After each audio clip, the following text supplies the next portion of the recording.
आदिवासी शेरनी निशा भगत को थप्पड़ खाने के बाद अब अक्ल आ गई है और उसने प्रण ले लिया है, संकल्प ले लिया है।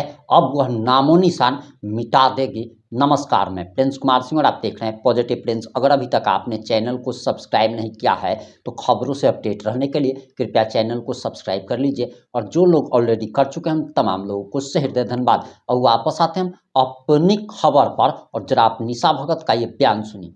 वहां पे हाथ उठाने का प्रशासन को किसने मारने का अधिकार दिया? जब आपको मारने का अधिकार नहीं है, राइट्स नहीं है, हाथ छोड़ने का अधिकार नहीं है। आपने देखा होगा कि किस तरीके से सोशल मीडिया में चल रहा है, तो आप किस राइट्स की बात कर रहे हैं?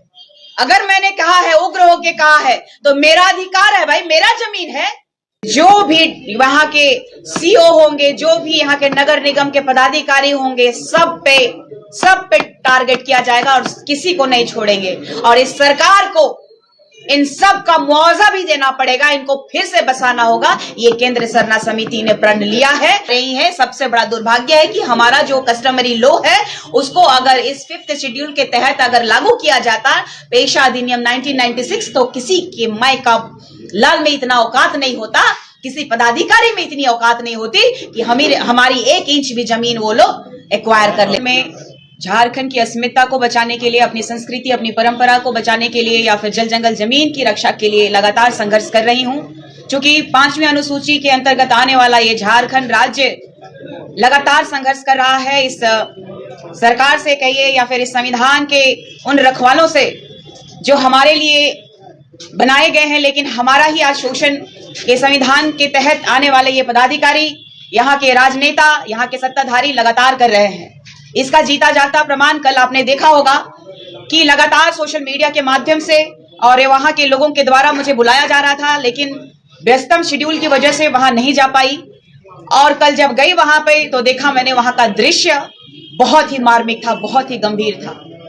वहां के बच्चे रो रहे थे, वहां के जो बुजुर्ग हैं जिन्होंने अपनी एक कमाई का जोड़ा हुआ पैसे का उन्होंने मकान बनाया था। मकान बनाना सपना होता है, जीवन का सबसे बड़ा सपना। और हम जैसे जो यहाँ के बसिंदे हैं, आदिवासी चाहे मूलवासी बोलिए, सब 1-1 रुपया जोड़ करके घर बनाया था उन लोगों ने। और ये सरकार जो कह रही है, ये प्रशासन जो कह रहा है कि हाई कोर्ट का आदेश है, हाई कोर्ट का आदेश है, तो ये देखिए, ये इतने सारे डॉक्यूमेंट्स जो कुछ एक घरों के बस है, जो रैयतों का है, जिनके पास में मोटेशन पेपर है, यहाँ के सीओ ने मोटेशन किया, यहाँ के सरकार का, यहाँ के संविधान के तहत आने वाले जितने कर्मचारी हैं वो भी देखें कि किस तरीके से नगर निगम में उन्होंने नक्शा पास करवाया है, किस तरीके से उनका जमीन का एक रसीद काटा हुआ है। अगर संविधान में विश्वास रखता है, अगर नियमावली में विश्वास रखता है, अगर पदाधिकारियों में ये जनता विश्वास रखता है, तो जनता का जो दुख है, जनता का जो दर्द है, उसको कौन खत्म करेगा? ये चिंता का विषय है कि अगर आज घर टूट रहा है तो कहां है वो राजनीतिज्ञकार लोग जो जनता के लिए, जनता के द्वारा चुने गए थे, और जनता का विश्वास जीतने के बाद जनता को आज इतनी कड़ाके की जो ठंड है उसमें बच्चे, बूढ़े, नौजवान सभी आज प्लास्टिक का समझ लीजिए टेंट बना करके वो आज अपना घर नहीं टूटने का अभी भी इंतजार कर रहे हैं। लेकिन दुर्भाग्य है हमारे झारखंड राज्य का कि लगातार पुलिस बल का इस्तेमाल कर हमें दबाया जा रहा है, हमें लूटा जा रहा है। जो कि मैंने कल कहा कि जिस तरीके से इन लोगों का जो व्यवहार था, जब मैं उस जगह में लेट गई तो इन लोगों का जिस तरीके से मारना या फिर कपड़े निकालना, मैंने कहा कि जमीन तो लूट ही रहे हो, हमारी अस्मिता भी लूट रहे हो, तो भाई मुझे भी लूट लो। यही बचा है कि हमारे पूरे झारखंड में आज जो हालात रहे हैं काफी दुखदाई है।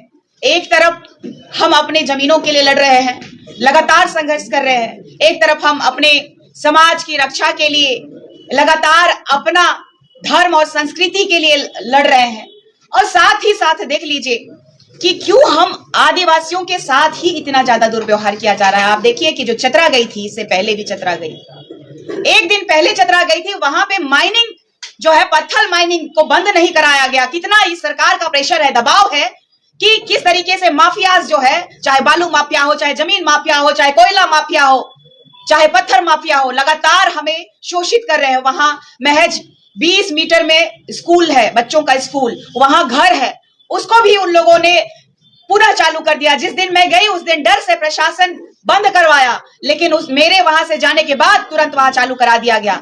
जबकि वहां सीओ साहब आए थे, ये लिख के गए कि वाकई इस माइनिंग क्षेत्र के अंतर्गत ही आ रहा है कुछ घर, और वहां पे सरना स्थल है और यहाँ पे स्कूल बिल्डिंग है। उसके बावजूद इस सरकार में जनता का कोई सुनवाई नहीं हो रहा है। एक उम्मीद था, इस भारत देश का न्याय का मंदिर में विश्वास था, लेकिन वहां पे भी इन कागजातों को भी सही नहीं ठहराया जा रहा है। तो फिर ये जो नगर निगम का जो ये पेपर्स है, या फिर उनके जो मोटेशन किए हुए पेपर है, उनकी जो रजिस्ट्री की हुई पेपर है, उनका जो रसीद कटाने का पेपर है, तो ये क्या है?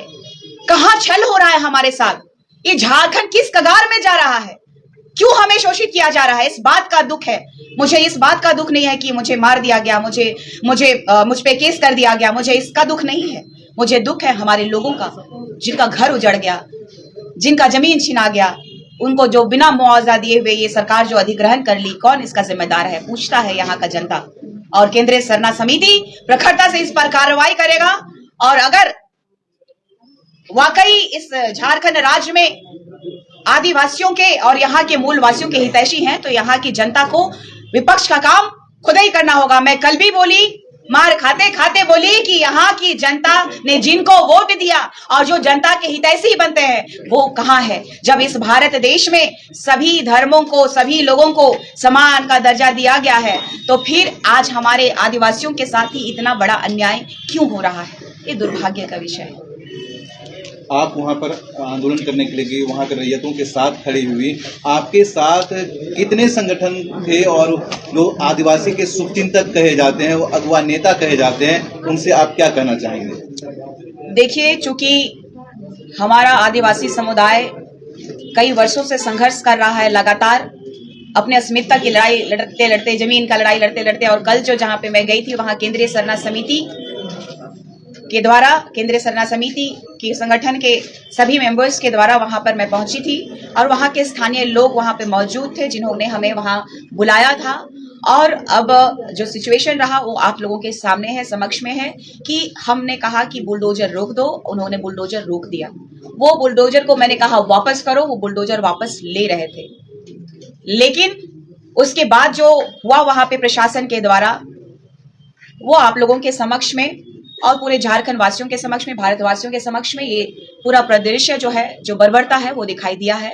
ये मैं नहीं, ये यहाँ झारखंड की जनता जो कि मुझसे प्यार करते हैं और यहाँ रहते हैं, जिनके लिए मैं संघर्ष कर रही हूँ, जिनके लिए मैं लड़ रही हूँ, वो निर्णय करेंगे कि इसका क्या करना चाहिए।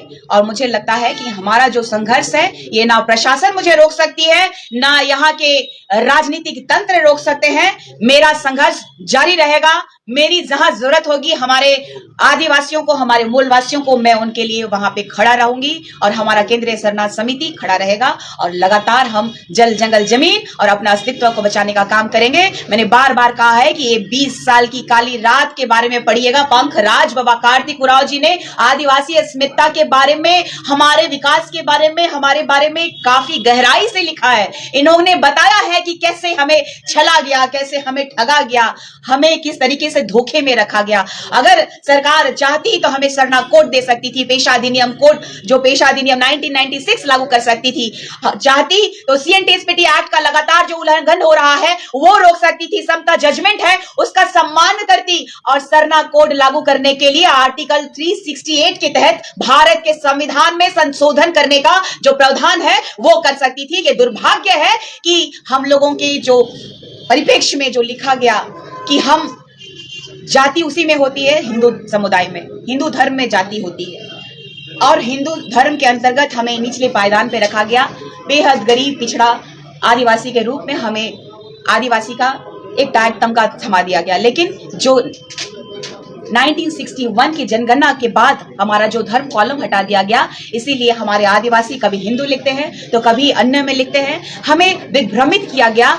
हमें जब हिंदू, मुस्लिम, सिख, ईसाई जब कहा जाता है हम सब भाई भाई, तो आदिवासी को छोड़ दिया गया। इस दर्द को महसूस करते हुए पंखराज बाबा कार्तिक उरांव जी के आदर्शों पे चलते हुए, भगवान बिरसा मुंडा जी के आदर्शों पे चलते हुए मैंने प्रण लिया है कि हम झारखंड को बचाएंगे, हम अपने जल जंगल जमीन को बचाएंगे, अपनी अस्मिता को बचाएंगे, अपनी माटी को बचाएंगे। जय जोहार, जय झारखंड, जय सरना, जय आदिवासी। निशा जी आप बोली कि आप व्यस्ततम शेड्यूल था, आप जब पहुंची, मैं शायद थोड़ा सा आगे आने की कोशिश करती हूँ, आप देख पाएंगे। आपने कहा कि जब आप पहुंची तो आपने देखा कि स्थिति अच्छी नहीं थी, रो रहे थे बच्चे थे, महिलाएं थी।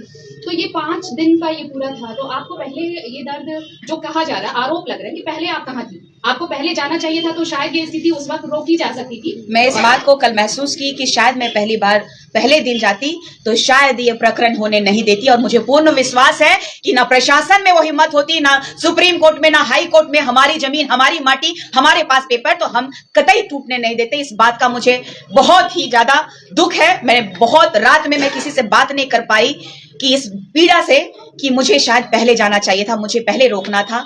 मैं इसलिए नहीं जा पाई कि आपने देखा होगा कि सोशल मीडिया के माध्यम से लगातार मेरा शेड्यूल, मैं अपने लोगों के लिए, अपने समाज के लिए ही बिजी थी। अपने निजी जीवन जीने के लिए मेरे पास ना समय है, ना फुर्सत है, ना मैं जीना चाहती हूँ। मैं अपने समाज के परिप्रेक्ष्य में अपना पूरा योगदान अपने आप को दे दिया है। जहां जिस जगह में मेरी जरूरत पड़ेगी, आप देख रहे हैं चतरा कभी बुलाया जा रहा है, कभी हजारीबाग, तो कभी रामगढ़।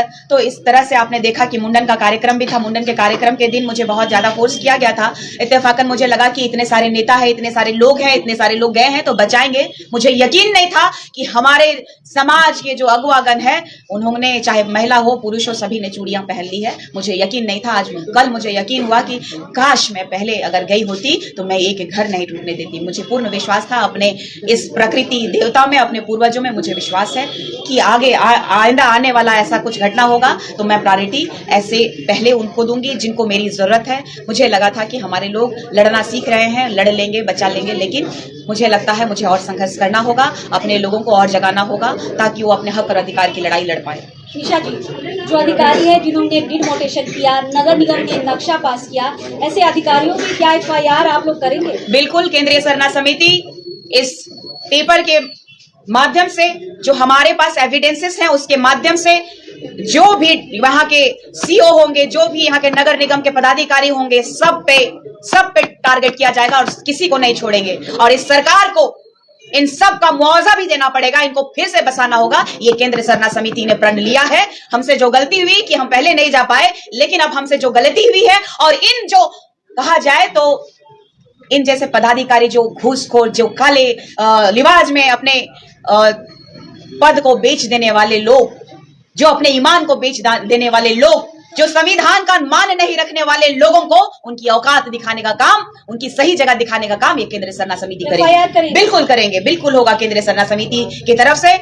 जितने भी लोग यहाँ पे भुक्तभोगी हैं उनके लिए हम लोग संघर्ष का दौर जो है इसी के माध्यम से करेंगे। निशा जी, आप फिर से वहाँ जाएंगे क्या? कल आपको बॉन्ड पेपर छोड़ा गया है, कहा जा रहा था कि और आप जाएंगे तो सीधे जेल भेज देंगे। बिल्कुल, मैं जेल जाने से नहीं डरती, लेकिन जो अब बात रह गया है कि ये लोग जिस तरीके से तोड़ चुके हैं, पूरा घर तहस नहस हो चुका है। हम कानूनी कार्रवाई करेंगे। जो भी पदाधिकारी इसमें संलिप्त हैं सभी को जेल भेजने का काम करेंगे। ये हमें क्या जेल भेजेंगे? इस देश के मूल मालिक हम लोग हैं और हमारी जमीनें छीनी जा रही हैं। इसका जो संविधान के तहत जो हमारे लिए ये कर्मचारी रखे गए हैं, उन कर्मचारियों को बताने की अब जो समय आ गया है, चाहे यहाँ के DC हो, चाहे यहाँ के CO हो, चाहे यहाँ के पुलिस प्रशासन पदाधिकारी हो, सबको बताने का अब समय आ गया है कि हमारे साथ अब अत्याचार और शोषण करना बंद करें। और इस हाई कोर्ट और सुप्रीम कोर्ट से पहले किसके लिए है ये सुप्रीम कोर्ट? ये हाई कोर्ट किसके लिए है? ये प्रशासन पदाधिकारी किसके लिए है? जनता के लिए। जब जनता ही खुश नहीं है तो अगर जनता इसका पलट के बात करेगी तो इनको कितना तकलीफ होगा, ये इनको बताने का काम ये केंद्रीय सरना समिति करेगी।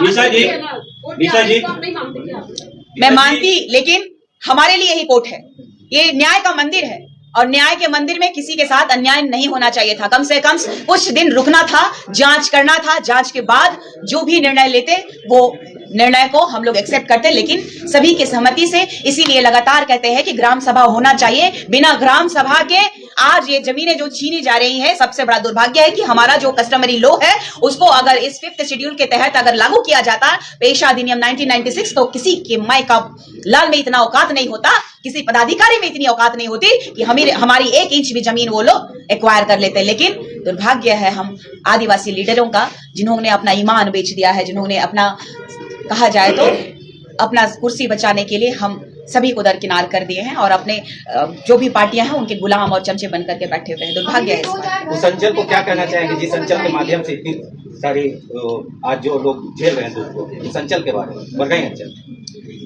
उस बड़गाई अंचल की बात कीजिए, चाहे जो भी अंचल आएगा इसके तहत अंतर्गत, सभी अंचल के पदाधिकारियों को आज से रात से नींद नहीं आएगी। ये मेरा वचन है। हमारे जितने भी परिवार जो आज दुख भोग रहे हैं उनके साथ हमारा केंद्रीय सरना समिति प्रखरता से खड़ा है। मिश्रा जी, झारखंड हाईकोर्ट का हवाला दे करके वहाँ बुलडोजर चल रहा है, 8 दिन से बुलडोजर चल रहा है।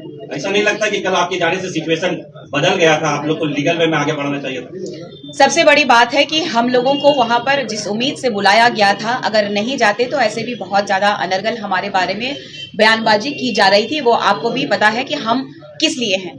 हम जनता की आवाज को अगर नहीं सुनेंगे, अगर जनता के पास नहीं पहुंचेंगे, अगर हमारे लोगों का दुख को नहीं सुनेंगे तो कौन सुनेगा। अगर मैं डर जाऊं कि अगर वहां पे हाई कोर्ट का या फिर सुप्रीम कोर्ट का या फिर प्रशासन का या फिर कोई नेता का वहां पे अगर दबाव है, तो अगर मैं डर करके वहां नहीं जाऊंगी और अपने लोगों का बात को नहीं रखूंगी तो फिर कैसे हम जन के प्रतिनिधि बन सकते हैं। हम लोग प्रतिनिधित्व कर रहे हैं समाज का, समाज के परिप्रेक्ष्य में काम कर रहे हैं और हम जनता के बीच में, उनके बुलाहट में, उनके दुख में, उनके दर्द में जरूर जाएंगे और किसी भी सिचुएशन में लड़ने के लिए जाएंगे, चाहे वो हाईकोर्ट हो, सुप्रीम कोर्ट। लग रहा है कि वो लीगल वे में था। जिस तरीके से मैंने आवाज उठाया तो किसने अधिकार दिया कि वहां पे हाथ उठाने का प्रशासन को? किसने मारने का अधिकार दिया? जब आपको मारने का अधिकार नहीं है, राइट्स नहीं है, हाथ छोड़ने का अधिकार नहीं है। आपने देखा होगा कि किस तरीके से सोशल मीडिया में चल रहा है, तो आप किस राइट्स की बात कर रहे हैं? अगर मैंने कहा है, उग्र होके कहा है, तो मेरा अधिकार है भाई, मेरा जमीन है। कोई अपना जमीन, अपनी बीवी, अपनी जोरू कोई अपना बच्चा देता है क्या? नहीं देता है, तो हम कैसे दे दें? आपको भी कोर्ट जाना चाहिए। देखिए, हम कोर्ट गए, हमारे लोग गए हैं, ऐसी बात नहीं है कि नहीं गए हैं। हमारे लोग कोर्ट गए और कोर्ट के माध्यम से इस पेपर को भी दरकिनार किया गया। इसी वजह से हमें जाना पड़ा कि काश अगर कोई बल लगा सकते हम तो रोक सकते हैं, तो कुछ समय मिल सकता है कि हम कुछ और प्रोसेस कर ले। हम इसलिए गए थे, उनकी उम्मीदों पे खरे उतरने के लिए गए थे, उनका आंसू पोंछने गए थे। हमारा दुख जो दिखा कल, उनका दुख देख करके हम बसीज गए थे, जो कि हमारा आक्रामक रूप आपको देखने को मिला। अभी भी 2-4 घर टूटने बाकी हैं, क्या उनको बचाएंगे? अगर शर्म बची होगी इन लोगों में तो कुछ समय के लिए 2 घर को कम से कम छोड़ देंगे। और इस सरकार को अगर जनिक सा भी लज्जा आती है कि यहाँ के आदिवासियों के साथ खिलवाड़ नहीं होना चाहिए, तो शायद 2 घर बच जाएगा, तो दो घरों का जो अरमान है वो नहीं टूटेगा। मुझे लगता है कि 2 घर है जो बचा हुआ है या 3 घर बचा हुआ है, वो मुझे लगता है कि सरकार को संज्ञान में लेते हुए स्टॉप कर देना चाहिए। अगर ये न्याय का मंदिर अगर वाकई जनता के लिए है तो न्याय का मंदिर को भी अविलंब स्टॉप करवा देना चाहिए था। मुझे लगता है कि इतनी बुलंदी से आवाज पहले उठाई जाती तो जरूर रुकता। अब आपकी जो भी प्रतिक्रिया है कमेंट बॉक्स में लिखना मत भूलिएगा। जुड़े रहे हमारे साथ। जय हिंद, जय भारत।